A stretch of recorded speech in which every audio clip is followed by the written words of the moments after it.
بسم اللہ الرحمن الرحیم۔ حدیث نبی صلی اللہ علیہ وآلہ وسلم۔ نبی کریم صلی اللہ علیہ وآلہ وسلم نے ارشاد فرمایا، جب تم میں سے کوئی شخص کسی ایسے آدمی کو دیکھے جو مال اور شکل و صورت میں اسے بڑھ کر ہے تو اسے ایسے شخص کا دھیان کرنا چاہے جو اسے کم درجے کا ہے۔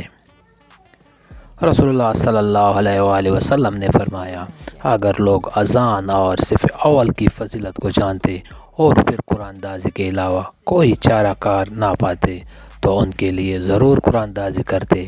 اگر لوگ ظہر کی نماز جلدی اول وقت میں پڑھنے کی فضیلت جانتے تو ایک دوسرے سے آگے بھاگتے، اور اگر عشاء اور فجر کی فضیلت کو جانتے تو ضرور آتے، خواہ گھسیٹ کر ہی آنا پڑے۔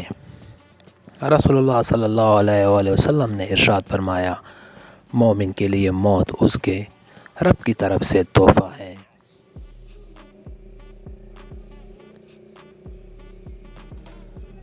رسول اللہ صلی اللہ علیہ وآلہ وسلم نے فرمایا کہ اللہ تعالیٰ فرماتا ہے کہ آدم کے بیٹے، تو میرے لیے دن کے شروع میں 4 رکعت نماز اشراق پڑھ، میں ان کے بدلے میں دن بھر کے لیے تجھے کافی ہو جاؤں گا۔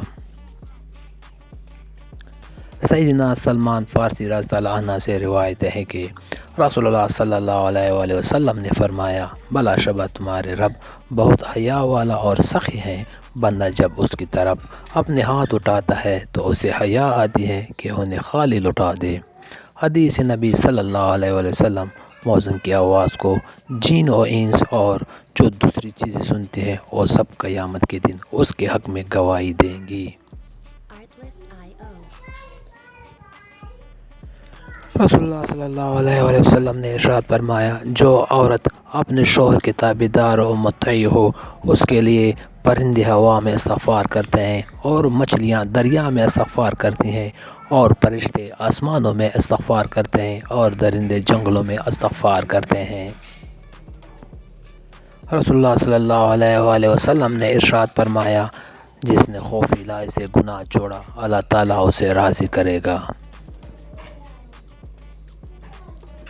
رسول اللہ صلی اللہ علیہ وآلہ وسلم نے ارشاد فرمایا، اپنے بھائی کی مدد کیا کرو، خواہ وہ ظالم ہو یا مظلوم۔ کسی نے پوچھا، یا رسول اللہ صلی اللہ علیہ وآلہ وسلم، مظلوم کی مدد کرنا تو سمجھ میں آتا ہے، ظالم کی کیسی مدد کرے؟ فرمایا، اسے ظلم کرنے سے روکو، یہی اس کی مدد ہے۔ رسول اللہ صلی اللہ علیہ وآلہ وسلم نے فرمایا، اگر تم لوگ اللہ پر اسی طرح بھروسہ کرو جیسے اس پر بھروسے کرنے کا حق ہے تو وہ تمہیں اس طرح رزق دے گا جیسے پرندے کو رزق دیتا ہے۔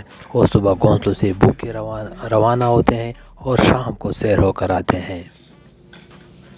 سیدنا ابو ذر رضی اللہ عنہ سے مروی ہے، وہ کہتے ہیں کہ میں نے کہا، اے اللہ کے رسول، آپ مجھے وصیت کریں۔ آپ صلی اللہ علیہ وسلم نے فرمایا، جب برائی ہو جائے تو اس کے بعد نیکی کر تاکہ وہ برائی کے اثر کو مٹا دے۔ میں نے کہا، اے اللہ کے رسول، کیا لا الہ الا اللہ بھی نیکی ہیں؟ آپ صلی اللہ علیہ وسلم نے فرمایا، یہ تو سب سے زیادہ فضیلت والی نیکی ہیں۔ حدیث نبی صلی اللہ علیہ وآلہ وسلم، نبی کریم صلی اللہ علیہ وسلم کہا کرتے تھے، تیری عزت کی پناہ مانگتا ہوں کہ کوئی معبود سوا نہیں، تیری ایسی ذات ہے جسے موت نہیں اور جن و انس پناہ ہو جائیں گے۔ رسول اللہ صلی اللہ علیہ وآلہ وسلم نے فرمایا، 2 بھوکے بھیڑیا جنہیں بکریوں کے ریوڑ میں چھوڑ دیا جائے اتنا نقصان نہیں پہنچائیں گے جتنا نقصان آدمی کے مال اور جاہ کی حرس اس کے دین کو پہنچاتی ہے۔ ویڈیو پسند آئے تو لائک کریں۔